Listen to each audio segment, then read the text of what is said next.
आवाज आवाज है जहां हर आवाज एक राज है। हिंदी हॉरर ऑडियो सीरीज अनचाहा अतिथि, द अनइनवाइटेड गेस्ट।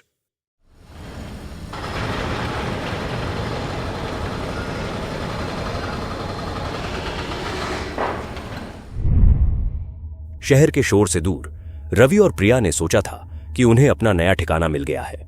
प्रशांत विहार की ये नई चमकती इमारतें शहर के बाहरी किनारे पर थीं। फ्लैट नंबर 401 उनकी नई शुरुआत।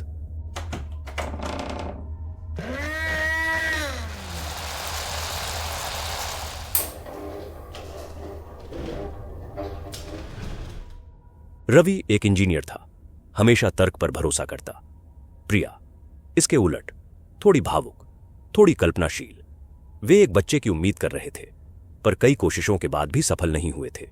यह नया घर उनके लिए एक नई उम्मीद था, एक खाली कैनवस जिस पर वे अपने सपनों के रंग भरने वाले थे।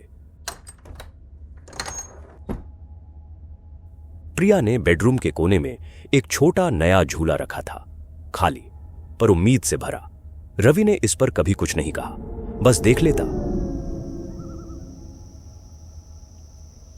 रातें बहुत शांत थीं, इतनी शांत कि कभी कभी उस सन्नाटे से डर लगता था। फिर पहली घटना हुई। एक रात प्रिया की नींद खुली।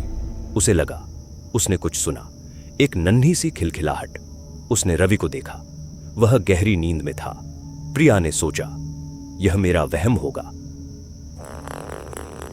अगली सुबह लिविंग रूम के बीचों बीच एक छोटी रंगीन गेंद मिली, प्लास्टिक की। रवि ने हैरान होकर पूछा, यह कहां से आई? प्रिया ने कंधे उचका दिए। शायद डिलीवरी के समय गिर गई होगी। उन्होंने उसे फेंक दिया।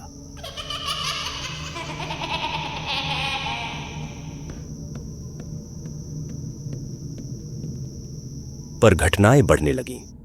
रात में प्रिया को उस झूले से धीमे धीमे हिलने की आवाज आने लगी, जैसे कोई उसे झुला रहा हो। फिर नन्हे कदमों की आवाजें हॉल में, उनके बेडरूम के दरवाजे के बाहर। रवि ने पहले तो इसे पुरानी पाइपलाइन का शोर कहा या पड़ोसियों का, पर कोई पड़ोसी था ही नहीं। वे ही पहले थे उस पूरी नई इमारत में। एक रात प्रिया को लगा जैसे उसने बच्चे के रोने की आवाज सुनी। रवि ने उसे झिड़की दी, तुम्हारा दिमाग तुम पर हावी हो रहा है प्रिया। पर प्रिया उठी। आवाज झूले से आ रही थी। वह पास गई। झूला हिल रहा था और उसमें उसे एक हल्की सी परछाई दिखी, झूलती हुई। रवि भी उठकर आया। उसने देखा प्रिया खाली झूले को देखकर मुस्कुरा रही थी। उसके हाथों में कुछ नहीं था, फिर भी वह उसे सहला रही थी। उसकी आंखों में एक अजीब सी चमक थी। प्रिया फुसफुसाई, हमारा बच्चा। रवि के रोंगटे खड़े हो गए। उसने अपने कानों में एक अजीब सी दबी हुई गुर्राहट सुनी, जैसे जमीन के भीतर से आ रही हो। रवि को याद आया बिल्डिंग के निर्माण के समय की एक पुरानी अफवाह कि इस जमीन पर कभी एक पुराना श्मशान घाट था जिसे रातों रात हटा दिया गया था, या एक अनाथालय जो रहस्यमयी ढंग से जल गया था।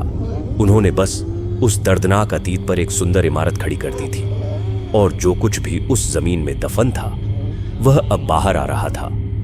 रवि ने प्रिया का हाथ पकड़ने की कोशिश की, पर उसका हाथ छूकर लगा जैसे उसने किसी ठंडी चिपचिपी चीज को छुआ हो। प्रिया की आंखों में अब कोई चमक नहीं थी, सिर्फ एक भयावह खालीपन था। और झूले के अंदर की परछाई, वह बढ़ने लगी, फैलने लगी। अपार्टमेंट फिर शांत हो गया था, उतना ही शांत जितना पहले था, शायद उससे भी ज्यादा। उस झूले से अब कोई आवाज नहीं आती थी। रवि कभी कभी उस खाली झूले के पास जाकर खड़ा हो जाता और उसे लगता जैसे उसकी उंगलियों पर अब भी किसी ठंडी चिपचिपी चीज का एहसास है। अनचाहा अतिथि अब घर में बस चुका था और उसने अपना स्थान बना लिया था।